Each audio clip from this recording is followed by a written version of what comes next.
one of the truly incredible people who can tell us so much about health, human health, animal health, longevity, nutrition, all the good things that we want to hear and know about and live longer and healthier. Dr. Wallach, if you know, his credentials are lengthy, going back as a author, lecturer, medical researcher, writer. He just, he wears so many hats and does so many things. So it's we have such a good fortune to have him come here and enlighten us more about being healthy today. So without further ado, I'd like to bring out Dr. Joel Wallach.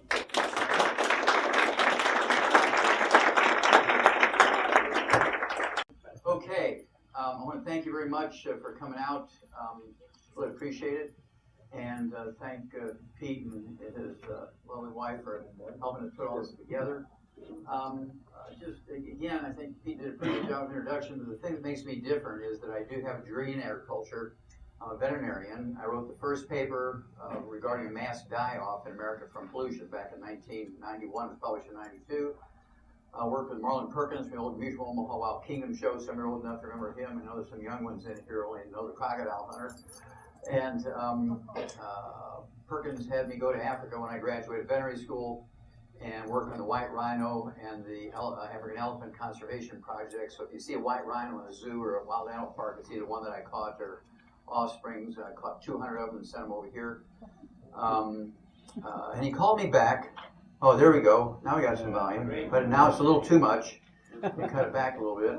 Hello, hello. That's good? Okay, perfect. Okay, we're happy. Thank you, thank you. Leave it right where it's at. Thank you. And after 2 years there, I was prepared to stay in Africa for the rest of my life because I had such a good time.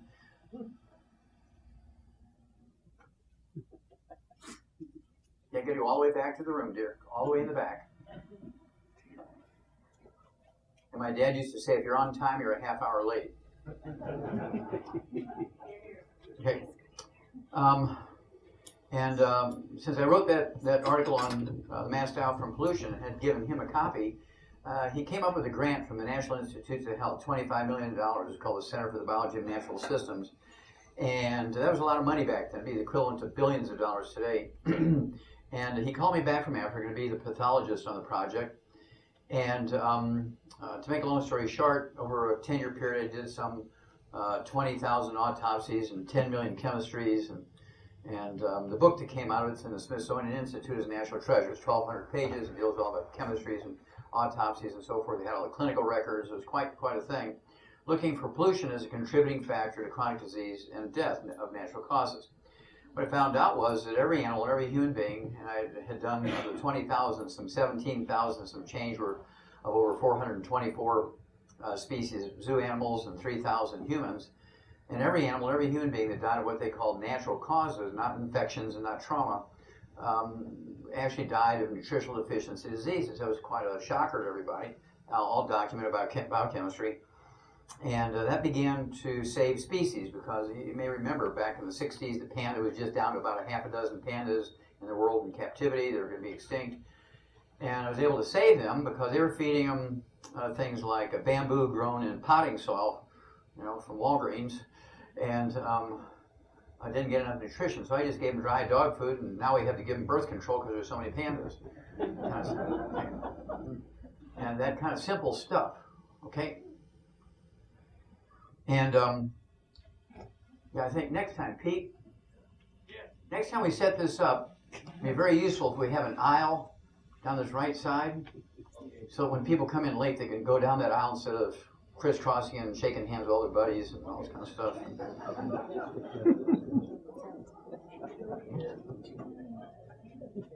Okay, now before I get going here, I should tell you one more thing. As part of that project, they sent me from zoo to zoo, university to university over a period of 12 years.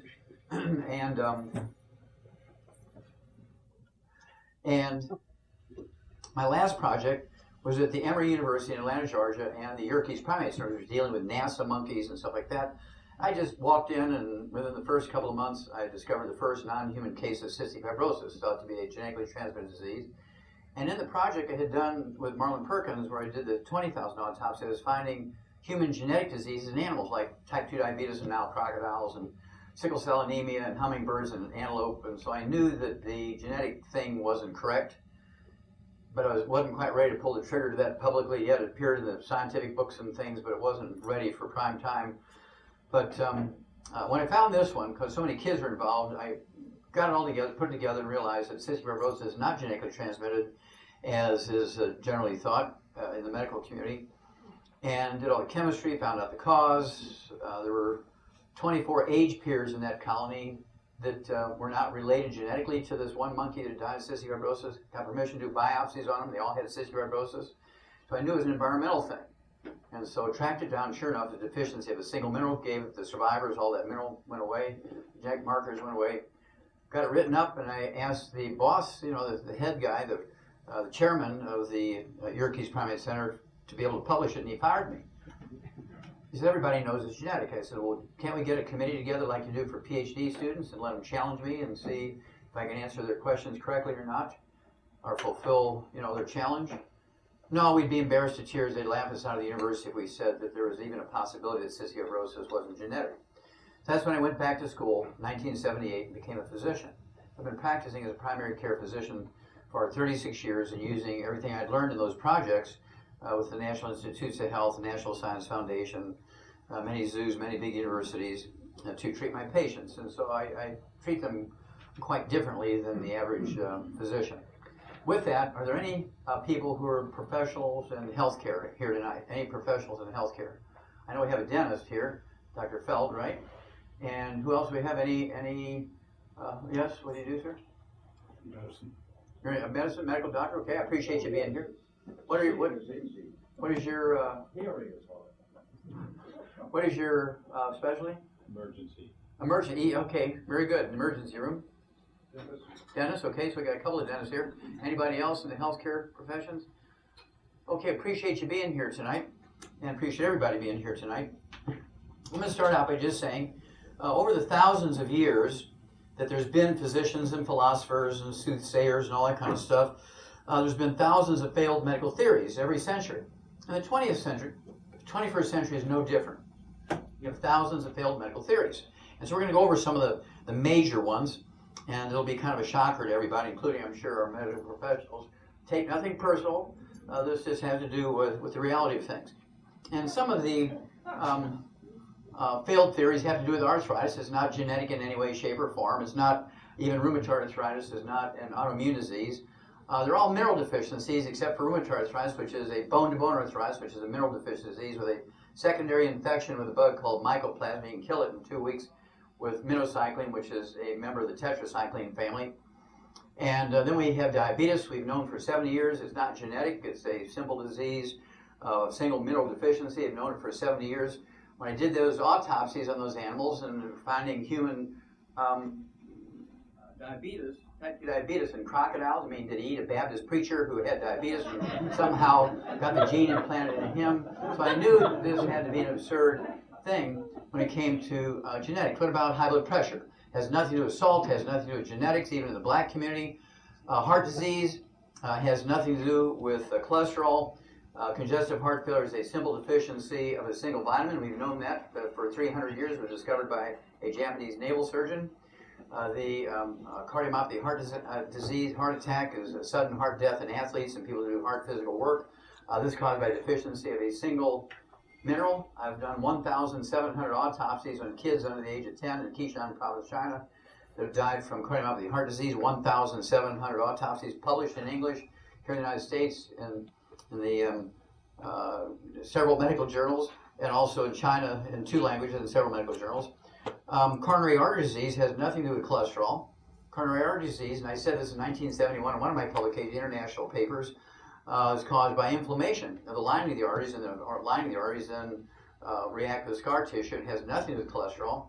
That was a very, very badly failed medical theory.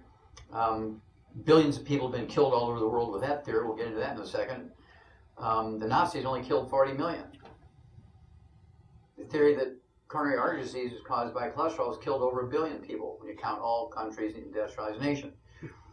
And then coronary thrombosis. We get a blood clot in a coronary artery, and vascular disease in the brain. We get cerebral thrombosis, thrombotic stroke, This has nothing to do with cholesterol. It's actually caused by an omega-3 essential fatty acid deficiency, or a ratio problem between omega-3, 6, and 9. That's one of my 8 lawsuits against the FDA and federal court, and I prevailed in all 8 lawsuits. Another one was I had to sue the FDA to get them to insist and demand that folic acid was in human prenatal vitamins to prevent neurotube defects like spina bifida. We had done that in animals since 1947, but medical doctors didn't want to do it in people, so I had to sue them in federal court to make them do it. Okay, and on and on and on. I can do thousands, but these are some of the ones we're going to talk about. Let's look at some of these failed theories. How many of you ever heard of obesity? Anybody here hear of obesity? Raise your hand. You don't raise your hand, you're a lying commie. You've all heard it. Obesity has nothing to do with lack of exercise and eating too much. Obesity is really due to a nutritional deficiency, and the symptom of the nutritional deficiency are deep cravings and the munchies and desires to eat things, binge eating. Those are the symptoms of these nutritional deficiencies. And I deal with people who are 300, 400, 600, 800 pounds. Those are the ones that I deal with. It's very easy to get them to lose 2 pounds a day, 4 pounds a day. They don't need surgery to deal with wrinkles and things like that after they lose the weight, and I'll show you some examples of that in a moment.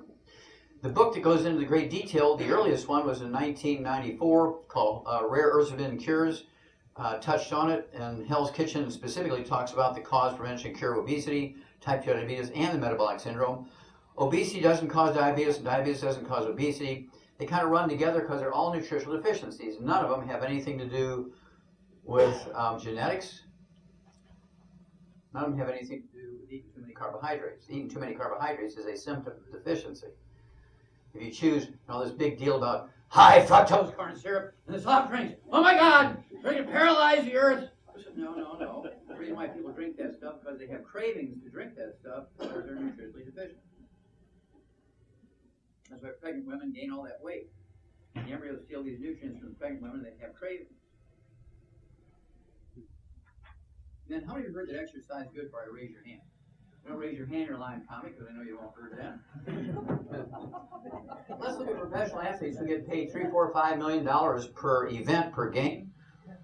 And when you take all professional sports combined, the average lifespan of professional athletes is 62. That came out in 2004, published. And professional football players, the average lifespan is 51. There's never been a professional athlete ever lived to be 100. What did that tell you about exercise? If exercise is all that good for you, here they are, they're being paid, they're personal trainers, they're supposed to eat well, they exercise, they train, they do everything they're supposed to do, and not one of them lives to be 100. People living under the bridge live to be 100. Dumpster diving behind McDonald's. Oh, those poor people their lives suck. I mean, they got to eat dog food. But that's why they live to be 100. Because dog food is perfect. Well, the universal problem is that all athletes, regardless of sports, sweat, don't they? And what do they do when they sweat? They drink water. Well, some drink Gatorade, but most of them will drink water. Okay, but Gatorade could be, or Powerade, that sort of stuff. Well, and whatever it is, they're drinking water primarily, but a few of them will drink Gatorade, a few of them will drink Powerade. And sweat is not water. Sweat is a soup that contains all the nutrients floating around in your blood. Let's say you're not supplementing, you're getting 65, 70 nutrients that are floating around in your blood. What if you're supplementing, you're getting all 90 essential nutrients, which we'll get into in a minute, and you're sweating these 90 essential nutrients out in your sweat and you're drinking water. What's happening to the nutritional reserves in your body? Going down. Now, why is it it's always the best, the top players that have knee problems and hip problems and tendon problems and ligament problems? BAM! And then they're dead. Why is that? The ones sitting on the bench never have a problem. They never sweat.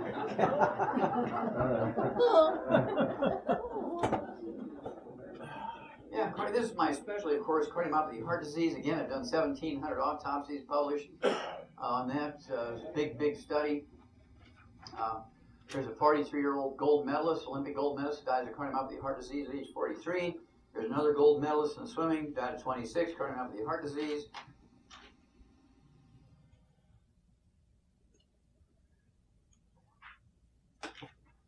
This guy's supposed to be the athlete's athlete, a Russian gymnast, died at 54, cardiomyopathy, heart disease. And I love this one, because billionaires' physical and health lives suck. Because they can afford the best doctors, they can afford the best food, and that's what kills them. It's the best food and the best doctors. Because what does a top doctor tell you? Dr. Frank, shouldn't I be taking a supplement, boost or ensure, or take a multiple or something? Oh, just eat well, you're getting everything you need. Bam! You're dead.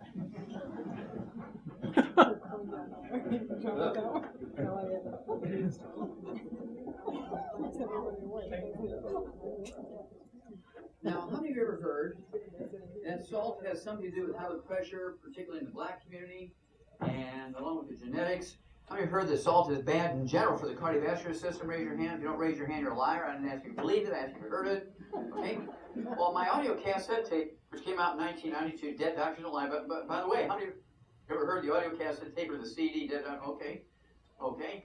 Even the emergency room doctor heard it. Okay, good. All right. And one of the things that made that audio cassette tape so controversial was there's 8 things in there that I had actually rung up when I was dealing with all these autopsies back in the 60s and 70s, which were failed theories, including the salt thing is bad. Salt is very, very good for it. It has 2 essential nutrients in it, sodium and chloride. You can't make stomach acid without the chloride. You can't make hydrochloric acid.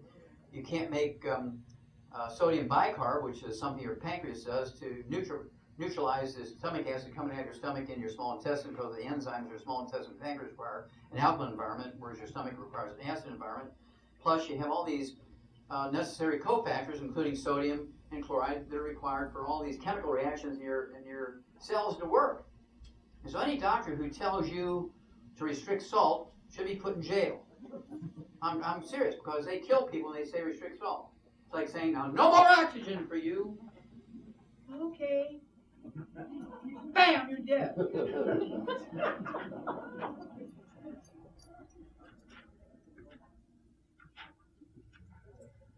the whole story about salt, you can find in Time magazine, March 1982, Salt, the New Villain, September 2014, salt doesn't cause high blood pressure, even in blacks.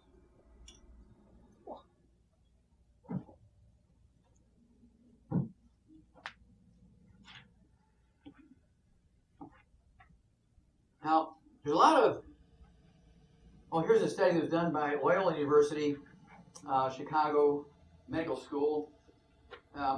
They published the first reports in the Scientific American in February 1999. 6 years later, January 2005, they came out with this bottom line study, which they published in the British Medical Journal, said, high blood pressure in blacks not genetic. January 2005. I said it in 1971 when my book was published, 1,200 pages. Right? Then, of course, there are herbs that will do a better job in lowering blood pressure compared to pharmaceuticals with no negative side effects. This came out in the Journal of the American Medical Association, August 2003. Said dark chocolate has flavonols in it, a natural substance in dark chocolate, which lowers blood pressure without complications that cause death and injury and all the other complications of high blood pressure medication, 1-800-BAD-DRUG kind of thing. And so we immediately came out with a liquid dark chocolate, which I like the liquid. It's called Cocogevity. I put it in my Java Fit coffee, which is our brand of coffee. We're kind of like the 3rd largest coffee company in the world.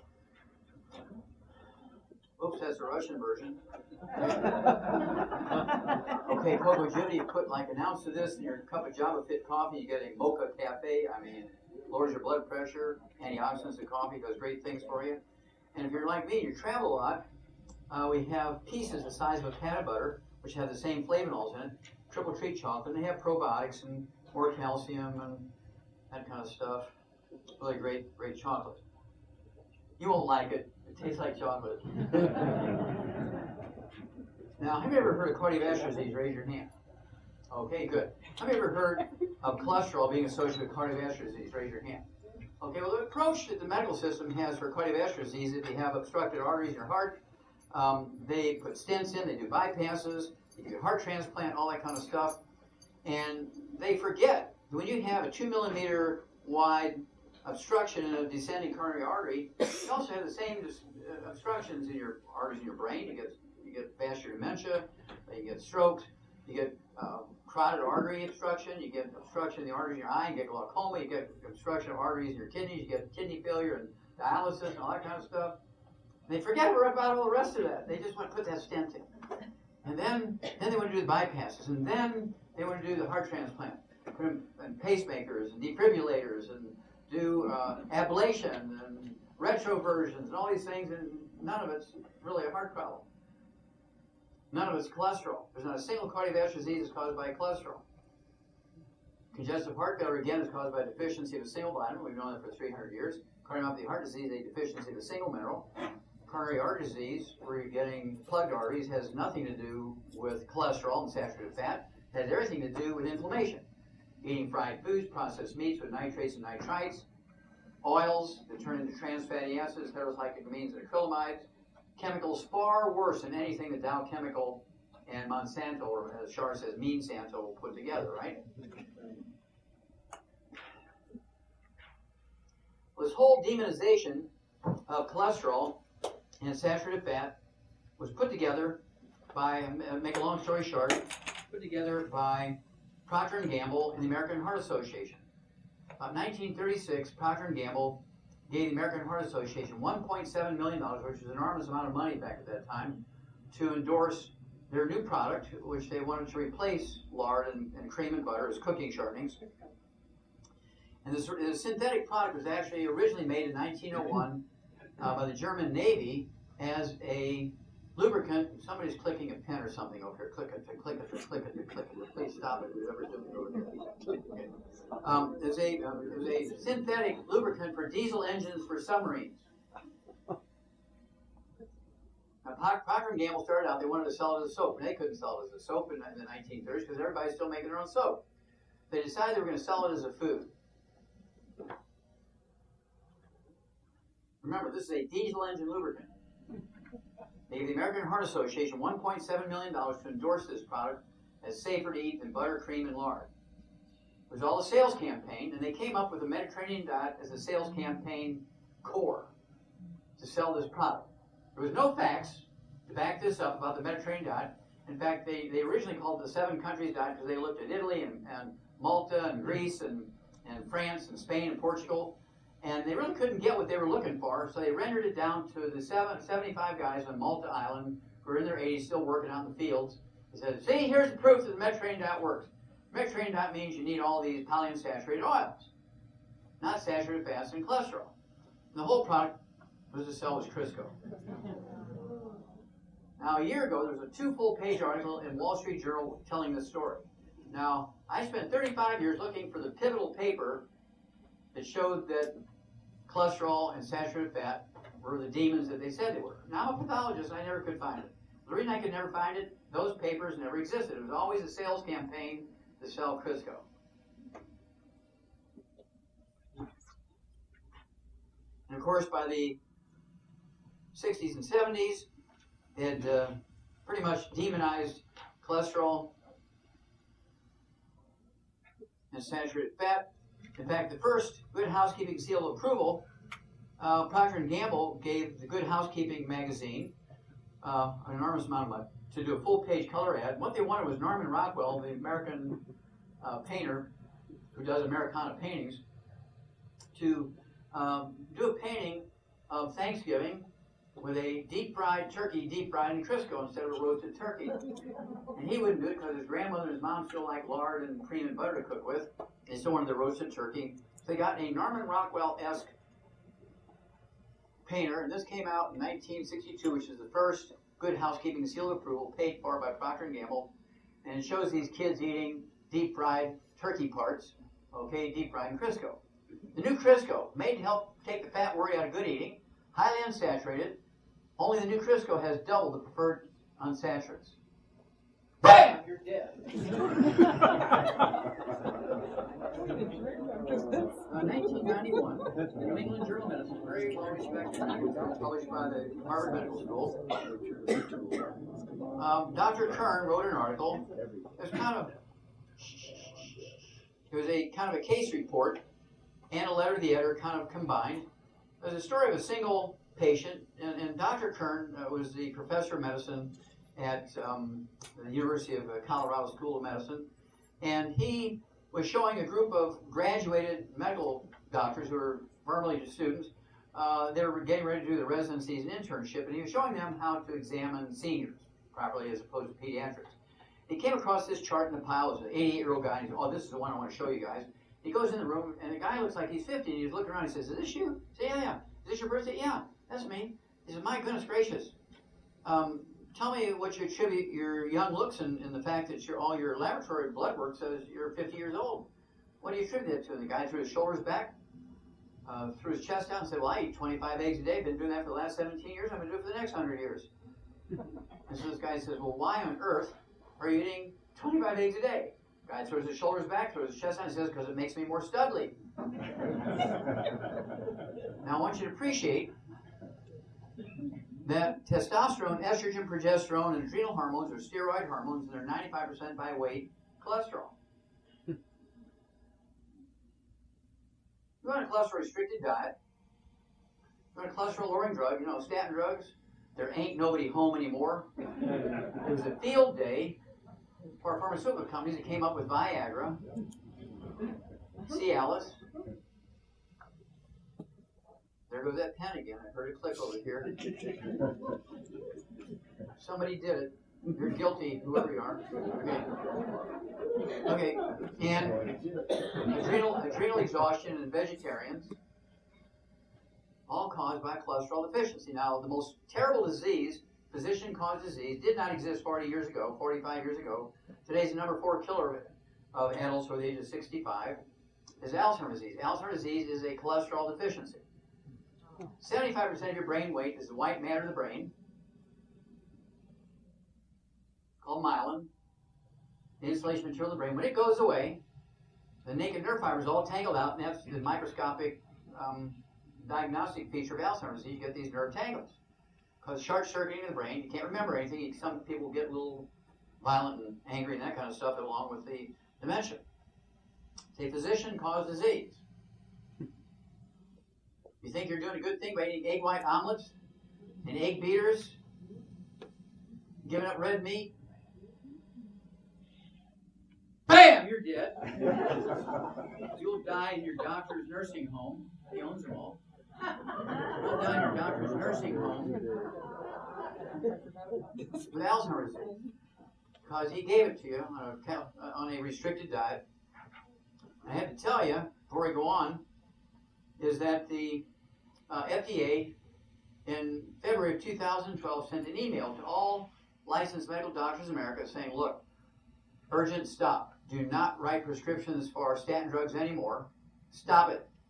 They listed them, Lipitor, Zocor, Mevacor, and many of the others. And they said, do not recommend do not recommend cholesterol-restricted diets for your patients. Particularly, don't do both of those in the same patient. Otherwise, you're going to increase the risk of type 2 diabetes by 52% and Alzheimer's disease by 100%. Well, 4 months later in June of 2012, in Science News, there was a wonderful article, lead article, and it said, good cholesterol, not beneficial. That's just the opposite of what your doctor says. And then it went on to say, high levels of HDL, high-density lipoprotein, the good cholesterol, will not reduce your risk of any type of heart disease.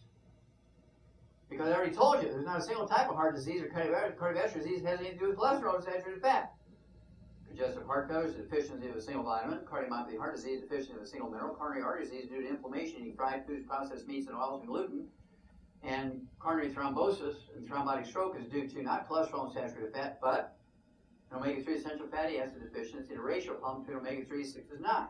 Which one of those is caused by cholesterol? Zero, nada, zippo. But yet your doctor continues to write prescriptions for statin drugs. And he does. You want to go home tonight, sit down and say, I apologize, sir, but I have to fire you because you really don't care much about me because you're still prescribing statin drugs. And what I've learned about what the FDA said about them, you shouldn't be prescribing to me. And so I'm going to let you know that I don't like it, and I'm going to make my voice clear by my checkbook and say you're fired. I'm going to find another doctor. Because you didn't think enough of me to forward that email to me that the FDA sent you.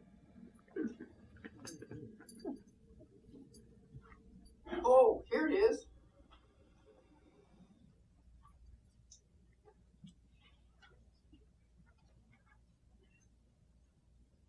In 2009, the American Academy of Pediatrics wanted to get in on this large S, wanted to get in on this money dealing with cholesterol-lowering drugs. Listen, we're going to start giving statin drugs to kids under the age of 8.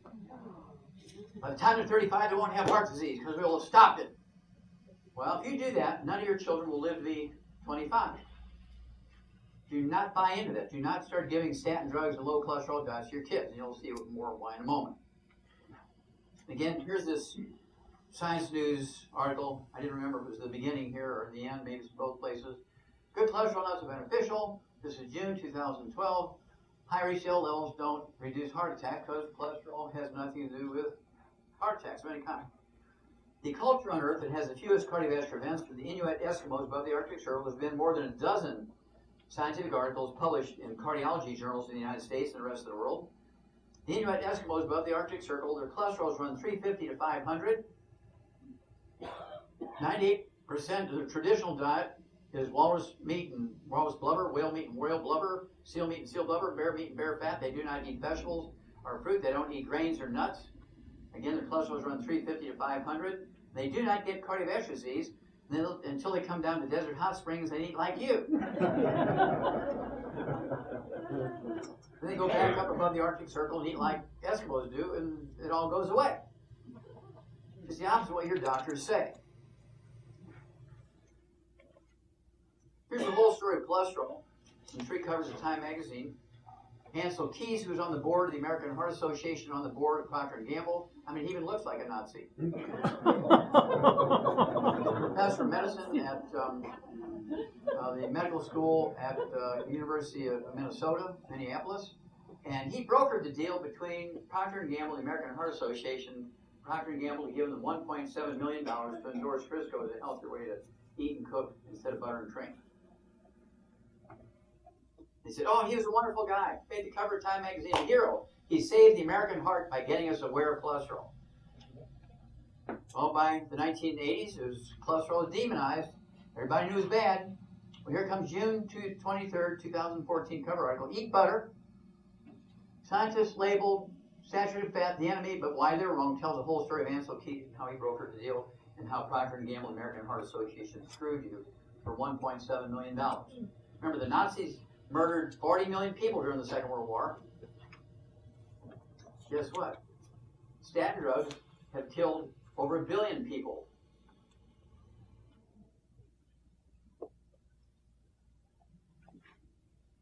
And here's just a greater look at that one cover. Time magazine had the guts to do it, to put it on there as bold as they could make it. The next major failed theory of the 20th and 21st century is genetics. There's not a single disease that's transmitted by genetics. There's not a single birth defect that's caused by genetics. All birth defects are caused by nutritional deficiencies in the embryo. All of them. Every one you can name and 10 times that many you can't. We've eliminated all birth defects you can name and 10 times that many you can't in the animal industry by supplementing them with all known essential nutrients, 90 essential nutrients, 60 minerals, 16 vitamins, 12 essential amino acids, 3 essential fatty acids.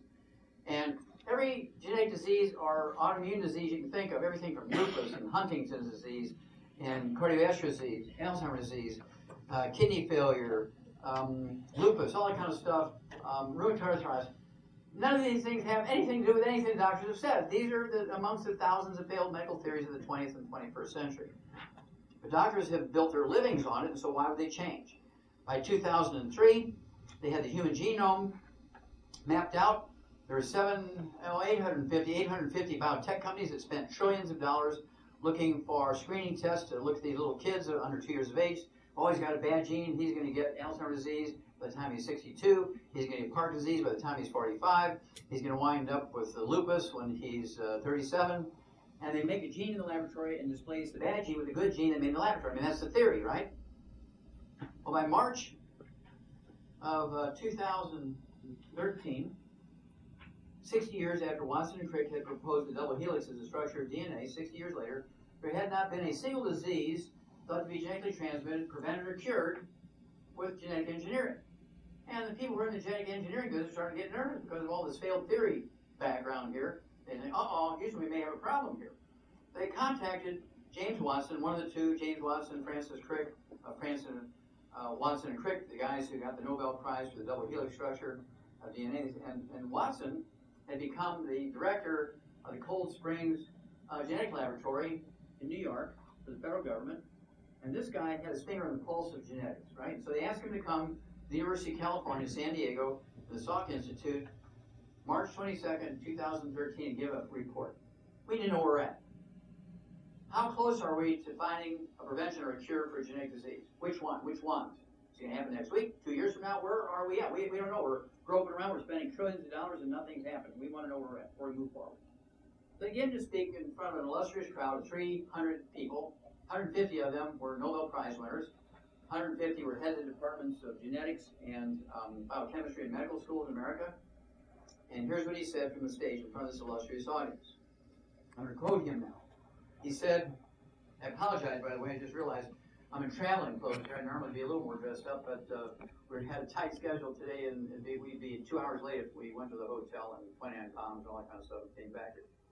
So I apologize for being in traveling clothes. Anyway, he got in front of this illustrious crowd, and he said, you can none of what we thought was genetically transmitted is. It's all chemistry, biochemistry, aka nutritional deficiencies. That room went into an uproar.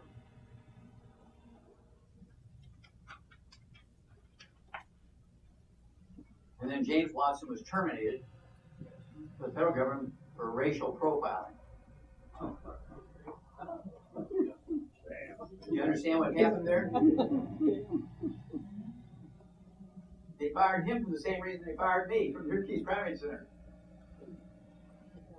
Because for telling the truth, they didn't want their empires to go away. They'd rather kill a bunch of kids rather than lose their jobs or have to change their thinking. Well, how many of you ever heard the term epigenetics? Okay, that's kind of funny. Everybody on this side of the room has heard of it. Well, my 14 books I've written for the general public, all of which are bestsellers, including this one. It's only been out for a year and it's already a bestseller. Epigenetics, The Death of the Genetic Theory of Disease Transmission. This is me in 1977 with one of my cystic fibrosis monkeys at Yerkes Primate Center in Atlanta, Georgia. And this is what's replacing genetics, epigenetics. Epigenetics is a word that deals with potential. Why don't you think of epigenetics as you would a Lamborghini car? Let's say you've been gifted a Lamborghini car, and while you're anxiously reading the maintenance manual, it says this car will go 300,000 miles without the need for even a tune-up in the engine. But to accomplish that, you're going to have to change it all every 1,000 miles. It has to be this very special oil, $25 a quart, $150 every 1,000 miles. And then this engine will go 300,000 miles. But let's say you're Scotch, you don't want to spend that money buying going to my gosh, man, it's expensive. And so you get 6 quarts of Texas dirt, or 6 quarts of dirt from Alberta, Canada, and you put it in that car. You said 6 quarts of oil, and say, there's oil in Texas, there's oil in Alberta. There's bound to be some oil in that dirt. Is that car going to go 300,000 miles? No. It might not even go around the block because there's sand in that dirt, and so it's going to seize up the engine and so forth. If that car has the potential of 300,000 miles, it might not go the distance certainly one tank of gasoline would take it. You just put dirt from Texas or Alberta, Canada in there. The death of the genetic theory of disease transmission. I'm going to show you a couple of slides from a special issue of National Geographic, January 2012, on epigenetics. They looked at identical twins, kind of like what Hitler is doing, but they didn't kill these kids like Hitler did, but they looked for the same reason. And these are identical twins, identical DNA. They're born 2 minutes apart. But to me, this one looked, as a primary care physician, this gal here looks like she's maybe 4 or 5 years older than this one. They look like sisters, but not identical twins. This one's an inch taller. Look at their ears, inch taller. Her eyes are closer together, even with the ground. This one's eyes are almost oriental, or kind of upset here. Their noses are different. Their chins, her chin is almost double the length of this one's chin. Her lips are fuller, like she's gone through puberty. This one hasn't gone through puberty. Their hairlines are different. The shapes of their face are different. Okay, they look like an older and younger sister as opposed to identical twins. Well, how can that happen if their DNA is identical and they're born just moments apart? Well, maybe this one gave her gummy bear vitamins to the dog under the table because she didn't like them. They stuck in her teeth. Maybe she didn't eat any carrots, and this one ate double the amount of carrots. Just that small amount of difference in what they took in their bodies make this much difference. And this is called epigenetics. The medical system has a pea-brained idea that genes are autonomous. They're going to do what they're going to do no matter what's going on around them. But genes and DNA and RNA and telomeres, the little end caps in your chromosomes, are nothing more than blueprints. Now, can you build a house with a blueprint alone? No. You need brick, you need wood, you need nails, you need mortar, you need electrical wiring, you need sewer pipes, you need copper pipes to get water into your kitchen, your shower. You need flooring, you need shingles for the roof, you need glasses and windows and all that kind of stuff. You need concrete for the foundation, the basement. Your genes and DNA and RNA are the same way. If you just eat well, you're not going to make it. If you depend on what may or may not be in the food you eat, you're screwed. But my doctor said all they have to do is eat well. The average lifespan of doctors, according to their own survey, which came out in 1999, published in 6 different medical journals, because they want to refute what I said they lived to be 58. They didn't like that. They said, well, it's got to be lying. That can't be right. That was another one of the 8 controversial things that was in my audio cassette tape in 1992. Dead doctors don't lie. If WALLACH lied when they came out with theirs in 1999, the average medical doctor in America does not die at 58 like he says. We die at 56. And the reason why they didn't care that they showed they died 2 years earlier was they wanted to show that my science was bad.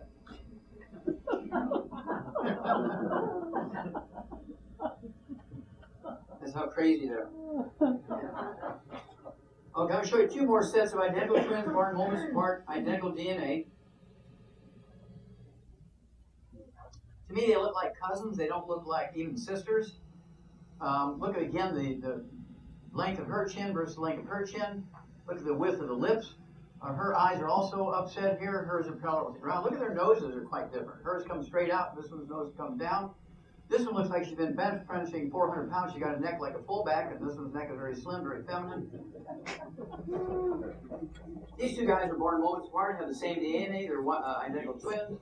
And the guy on your right, I wouldn't get in a car with him even with a loaded gun. Anybody ever look like a serial killer or Jeffrey Dahmer? You know, he looks like the kind of guy who would eat you after he kills you, right? And then, of course, here's the identical twin brother. He looks like he's lost. I mean, he is a confused puppy. Yeah, he probably has OCD, obsessive compulsive disease. He also, depressed, and maybe even got a little bit of ADHD or something like that. I mean, they're the same genetics, but their shapes of their faces are just totally different. And that just happened during their sort of pre-teenage years as they're growing up and what they're eating, what they're not eating. Well, WALLACH, there's got to be genetics because I have 3 generations of type 2 diabetes in my family. It's got to be genetic. Nope, absolutely not. Have you ever heard of gluten intolerance? Raise your hand. 78% of Americans are gluten intolerant. Most people don't even know, even doctors don't know what gluten intolerance does. Remember, I'm a pathologist. Gluten intolerance actually acts on your intestines like poison ivy does in your skin. When you put poison ivy juice on your skin, you're not getting an allergic reaction. You get what's called a contact dermatitis. It's like you put battery acid from your car battery in your arm. It's a contact dermatitis. When you're gluten intolerant, you're eating gluten, you're going to get what looks like somebody who's been eating poison ivy for salad. But that's how it affects the lining of your intestines. Okay, these villi, which rhythmically move food along, increase your absorptive surface by 85%, so your stomach is not just a smooth tube like a garden hose. These begin to go away. And you can get blood, you can get appendicitis, you can get diverticulitis, you can get celiac disease, you can get irritable bowel syndrome, inflammatory bowel disease, you can get colitis, ulcerative colitis, and Crohn's disease. All these are caused directly by their variations on gluten intolerance. Eczema, dermatitis, psoriasis, rosacea, asthma, bronchitis, and multitudes, as you can imagine, multitudes of nutritional deficiencies. Once you lose 85% of the absorptive surface of your intestine, even if you're supplementing, you can't absorb enough to prevent these diseases. I'm chronically anemic and I still take iron. I just get constipated and get a black bowel movement, but I can't get rid of my iron deficiency anemia. Well, you're not absorbing it. You're gluten intolerant. I'm gluten-free. You have a dog? Yep. Yeah, your dog food you're giving have grain? Oh yeah, grain's good for him. Well, that's where you're getting your gluten, from the dog food. Just the dust from the dog food. If you're married and your spouse and you're gluten intolerant, your spouse won't give it up. Change the locks in the house. Put a washing machine, a microwave, and a refrigerator, and a bed in the garage. Put a little note, email a note saying, I've changed the lock, I've changed everything, and have living quarters in the garage, and you're going to stay out there until you or become gluten-free. Want to come back in the house with me? You have to be gluten-free for 3 months before you come in. Better start now. You're going to find out if they love you or not.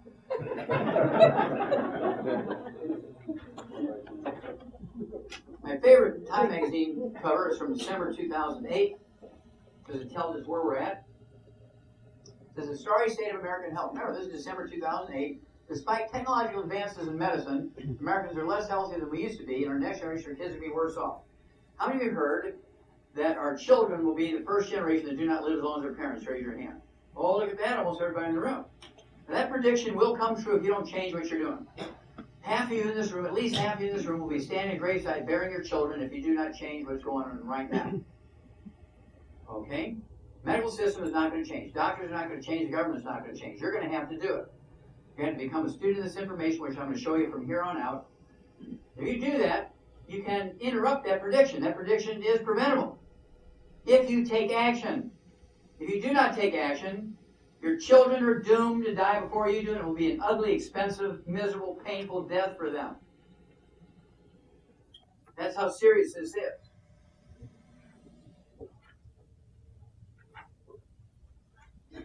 People say, well, why are you so rough on doctors? Well, I married a microsurgeon who taught at Harvard Medical School. It's not that I have a hard time with doctors, but there are no laws requiring them to cure the cure available. Let's say rheumatoid arthritis, I can cure that in 2 weeks. If it's a bug, I can kill that bug with a minocycline. Remember the tetracycline family in 2 weeks, and you take the healthy bone and joint pack. In a couple months, I can support and promote maintenance, repair, cartilage, ligaments, tendons, connective tissue, disc between the vertebrae, and all goes away.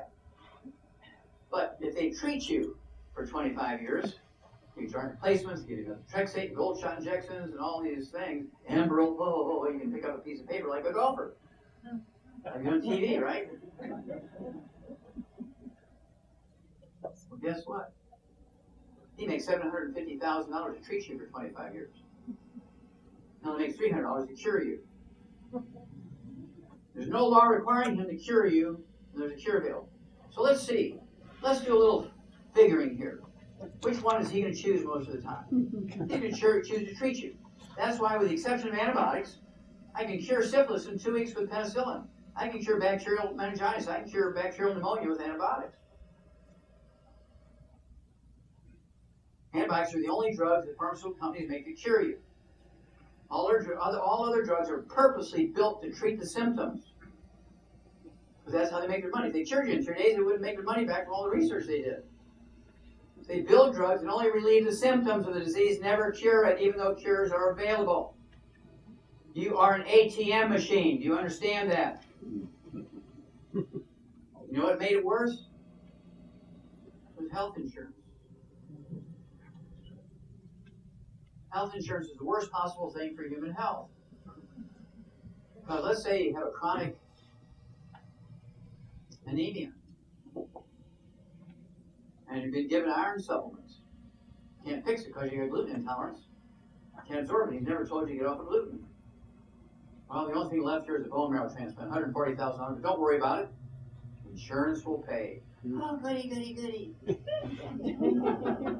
Bam, you're dead. But then he still gets paid.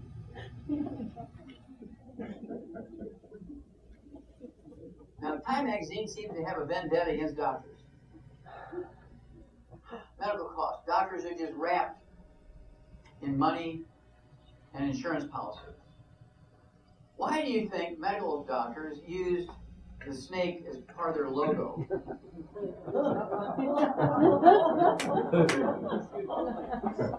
In the old Bible days, who was it that brought knowledge that only God had to Eve? It was the serpent, wasn't it? And since doctors wanted to be gods, they said, we're going to really embrace that serpent, just in case that was correct. Because we want to know everything God knows, and the serpent's going to give it to us.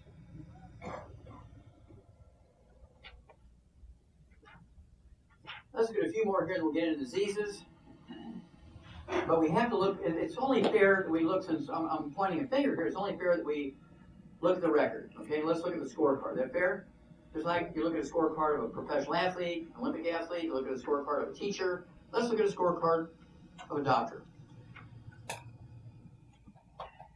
Let's look at the AARP, American Association of Retired People. How many have heard of AARP? Let's look at their monthly bulletin. Cover story, March 2012. The worst place to be in America when you're sick is an American hospital. The number of American patients who die each year from American hospital errors or simple errors is equal to 4 jumbo jets crashing each week. Let's be conservative and say 1,500 a week, 3,000 every 2 weeks, that's 6,000 a month, 72,000 a year. How many of you would fly American Airlines if you knew that they killed 72,000 passengers every year from simple navigational errors? How many would eat Taco Bell if you knew they killed 72,000 patrons every year from simple errors in the kitchen?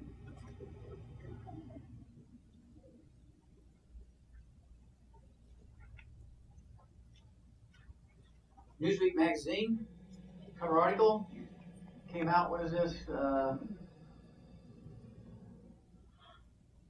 That's not the date. Oh, there we are. Here, August 2011. August 2011. The one word that's going to save your life from the medical system. This is the centerfold from that issue of Newsweek magazine, August 2011. This is the end of the month, and here's these doctors coming towards their patients. They look like good Christian doctors approaching their patient to give them help. No, they look like they're desperate because they have a Mercedes payment and don't have the money. And so the one word that's going to save your life is no. No! Do you realize when you put a roof on your house or a sprinkler system in your yard, you're going to get 5 different quotes and bids?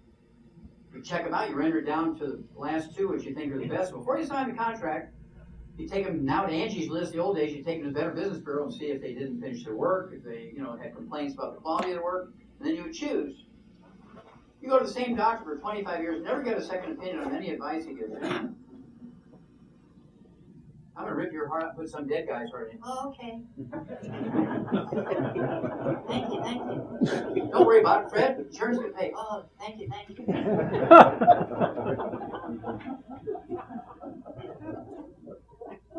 And then Reader's Digest, of course, a fuzzy, warm little magazine. Every doctor and dentist has this in their waiting room, right? Mm-hmm. Because they always have the greatest love stories. Dog pulls kid out of the house fire by the collar. Little 4-year-old Lucy calls 911 to say his grandma when she had a heart attack. And so most doctors and dentists never read these things. They just throw them in the lobby because they don't know to be warm, fuzzy stories. But I guarantee you this one was not in the waiting room of any doctor.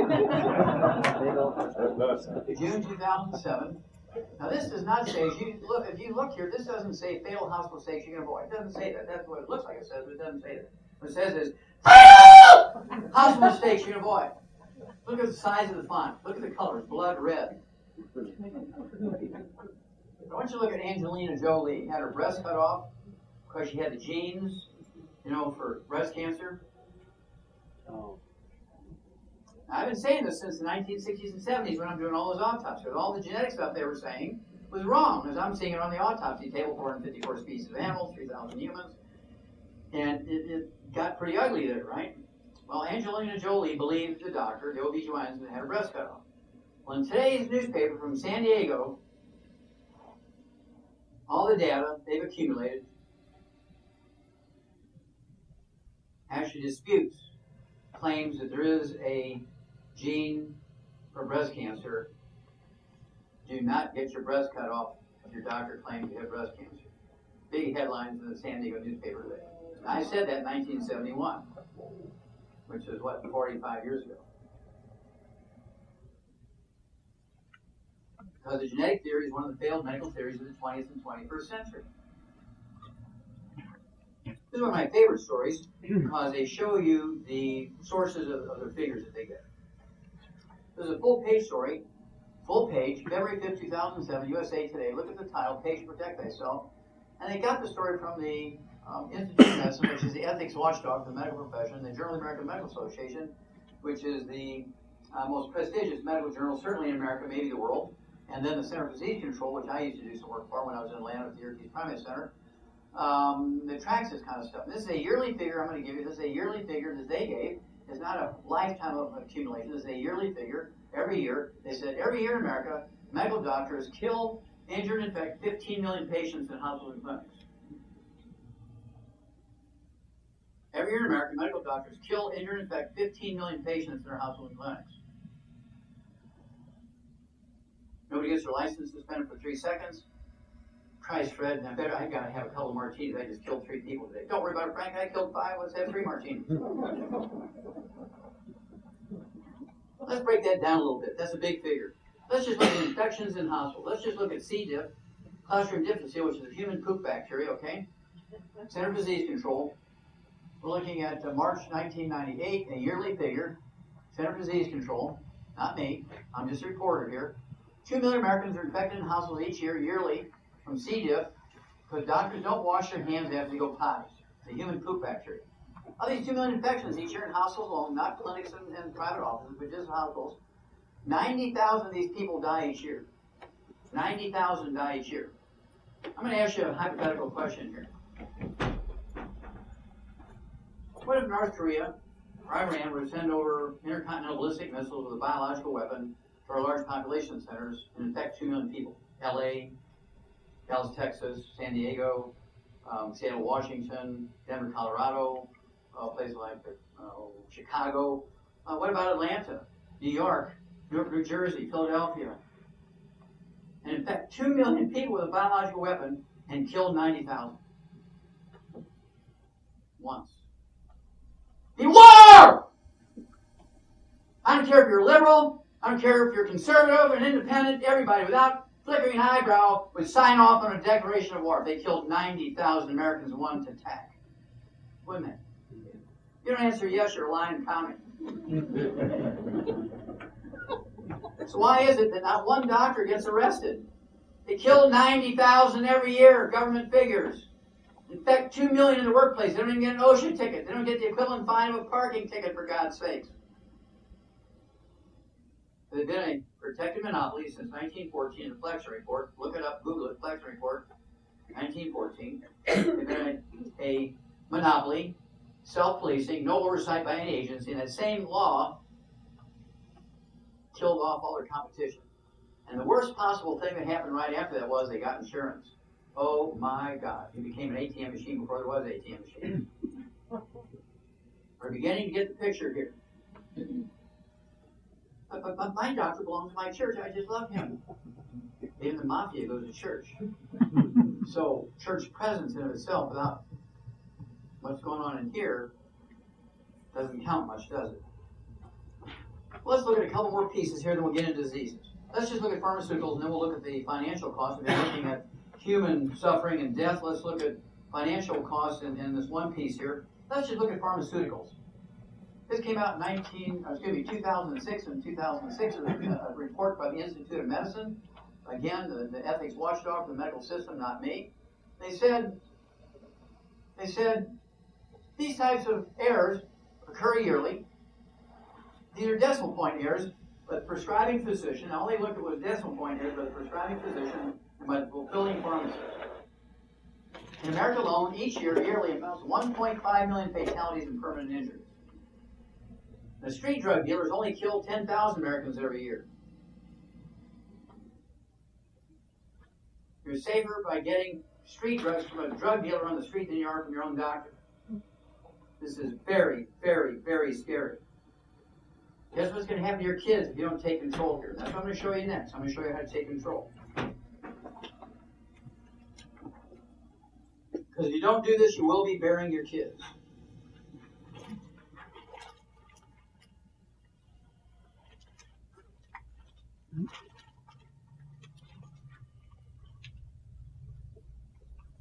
September 7, 2012, it's on the front page of every newspaper in America. Everybody thought this was a government waste study. U.S. healthcare waste $750 billion, $750 billion, 1/3 American health budget. So who cares? We're not going to read the article because everybody knows the government waste stuff. But that's not what the article was about. The article was about was your physician and how he bills your insurance company. What it said was roughly 30 cents out of every medical dollar billed to your insurance company was billed for unneeded care.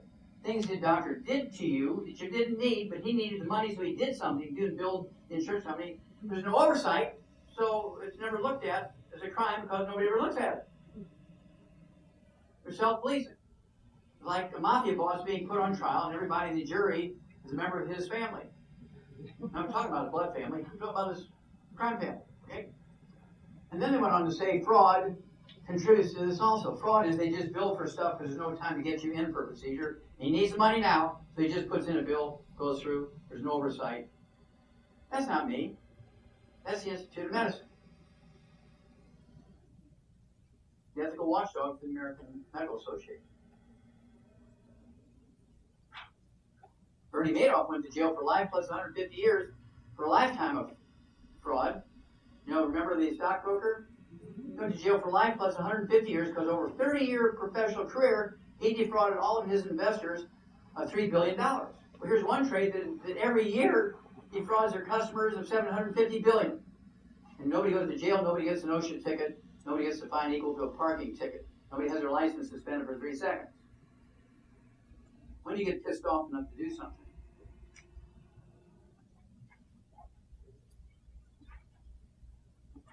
Any veterans in here? Oh, good. Let's give them a hand, folks. I spent 5 years in the Army and 15 years in the Air Force.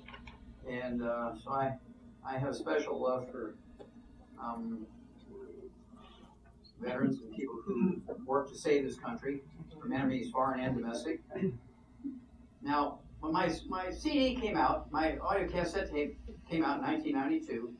In 1998, the State Medical Association of New York invited me to speak to their association meeting where they have continuing medical education where members can get credit to maintain their licenses. And they just said, please don't use the title Dead Doctors Don't Lie in Your Speech. Here's something else. We want to know what we're doing wrong so we can fix it. Please tell us that, but don't use that title. So I came up with Medical Mousetrap. Seems kind of benign. So if you want to listen to something fun, get that audio or the CD, Medical Mousetrap. In there, I said many things, but the one thing that caused havoc at that meeting was they said you have 2 opportunities to give your life to your country. One's on the field of battle and the other's in the VA hospital. Remember, I said that in 1998. You have 2 opportunities to give your life to your country. One's on the field of battle and the other's in the VA hospital. I mean, the VA doctors were there in that meeting. They ran up the middle aisle screaming at me, profanities at me, and wadding up the programs and throwing at me. It was like mayhem. And because I was ready to defend myself, right? And so it was recorded and given to the Department of Veterans Affairs. Well, the next year, exactly the year later, December 1999, a report was given. Cover story in the New York Times. It was a big story because they had to do the investigation because of what I said. It's a horrible story, but it's got to be told. They said there's hundreds of thousands of minor mistakes made in the VA system in America every year. 3,000 serious mistakes that require the veteran to remain in the hospital for the remainder of their life in a coma, usually from some botched procedure. Of those 3,000 serious mistakes every year, the VA doctors killed, look at the word they used, killed 700 veterans. In Afghanistan, last year, the enemy on the field of battle only killed 375 Americans. The VA doctors killed 700. When do you get pissed off enough to do something? They haven't fired one of those people yet. Oh, they're government employees. We can't touch them. Oh, if I was U.S. Surgeon General, the head of the Department of Human Health and Affairs, I would grab him by the belt and the scruff of the neck, throw him out in the street, kick him a few times, say, come on, sue me in federal court. Let's see what a federal jury says about what I bring up against you, what you did to those veterans. Come on, Frank, let's go at it. Your elected officials don't have the balls to do it. The union will vote against me. They're not your representatives anymore. They're their own representatives. That's right. Mm-hmm. And so, if it's going to change, you're going to have to change. You're going to have to be proactive here to save this country.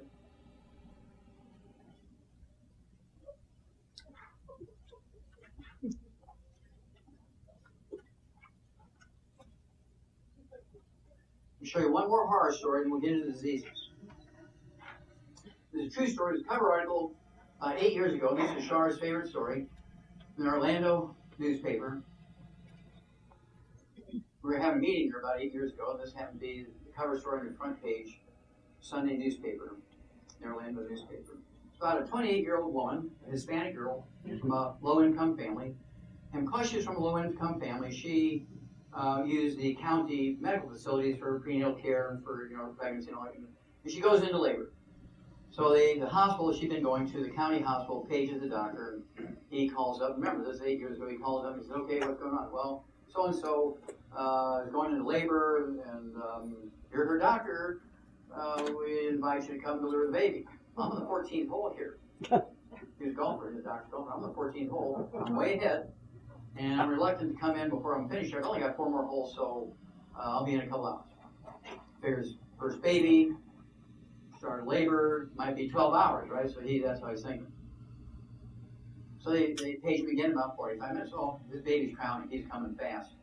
And we urge you to get here now because there's no other doctor here. If there's something wrong, she needs a cesarean. She's bleeding. You're the doctor. We're just warning you. You need." So he shows up half hour later, and he is pissed because he lost his beer or whatever it was that he couldn't win because he couldn't finish the game. He marches through the clean room, doesn't scrub, doesn't put on any clean clothes, doesn't wash his hands. He walks in, he immediately cuts her arms off the elbows, cuts her legs off the groin, and then he delivers the baby. He did it 6 months later to another woman who disturbed his golf game. He's still working at that hospital in Orlando, Florida.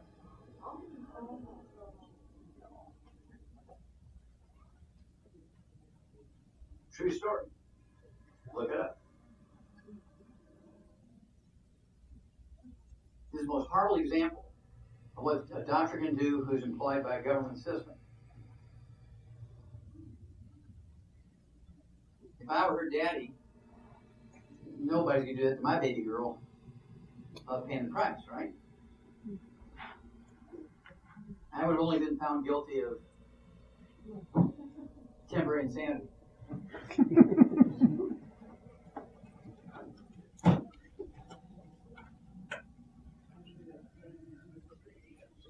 Okay, here we go. Now you know the basis of why you need change. And here comes some change. We're going to go fast now because I know you can handle it. Let's look at obesity. We already told you it's not a factor of eating too much and lack of exercise. It's a simple nutritional deficiency. But it's one of the things that's breaking America. How many of you have heard of the word globesity? Globesity? Okay, if you have heard that. Every country that's on the edge of going from a third world culture to a first world culture, they beginning to be industrialized. The first thing that happens to them is they all become obese.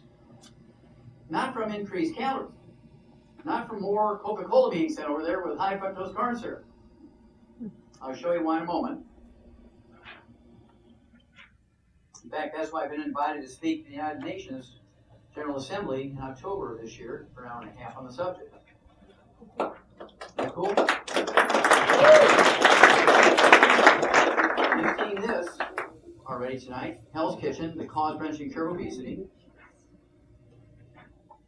Experts are telling us that 70% of our kids under the age of 12 are overweight, 40% of our kids under the age of 12 are obese, 30 pounds or more of their ideal weight for their height. Has nothing to do with lack of exercise and eating too much. It's a simple nutritional deficiency disease.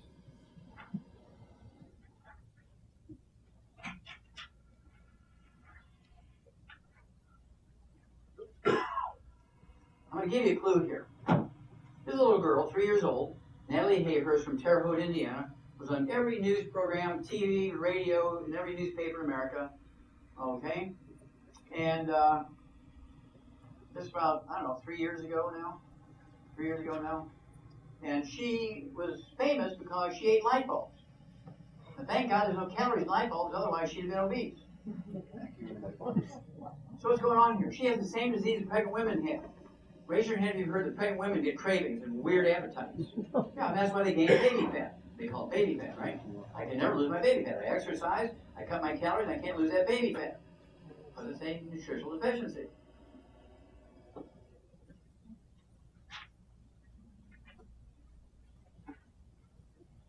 A couple years ago, I went to Brazil and gave some lectures. Everything there is in Portuguese. Newspapers, magazines, radio, TV. Only one English newspaper, so I would read that every day. And then there's a great story for a pregnant woman who ate 20 bath sponges, a day per pregnancy, She also ate the sand and the parrot poop from the bottom of the parrot cage in her house every day. There's some weird appetite, right? Putting sand into the sandwiches, mother to these bizarre cravings during her 2 pregnancies. Now, in animals, particularly horses, they chew on the fences, they chew on the stall rails. This is called cribbing. Okay? This is a little horse and buggy Amish farm barn. I was there to see a bunch of kids with muscular dystrophy. We deal a lot with muscular dystrophy in the Amish community. We're reversing it like crazy. And we gave this information to Jerry Lewis 5 years ago, said, hey, you earned the right to be the one to make the announcement. We found the prevention and cure. And guess what? They fired him. That's why he hasn't done the telethon. I wouldn't give him the Muscular Dystrophy Foundation maggots from a dead dog, let alone money, because they fired Jerry Lewis. They fired Jerry Lewis when he brought in the cure for muscular dystrophy. Anyway, you can tell that horse whether you didn't even need to look at it, didn't need to do any blood samples to know that that horse is nutritionally deficient. It's called cribbing in horses. Cribbing in horses equal to munchies in people. Munchies in people, cribbing in horses. And horses, for cribbing, we give them minerals, and in 3 days' time, it goes away. It's much cheaper to give them minerals than it is to rebuild the barn, because they'll leave the barn looking for minerals. So in humans, instead of letting them go drink high fructose corn syrup Pepsis or Coca-Colas or Mountain Dew, you give them minerals with their supplements, and guess what? They don't even crave it. They won't even like it. If you gave it to them, they wouldn't drink it.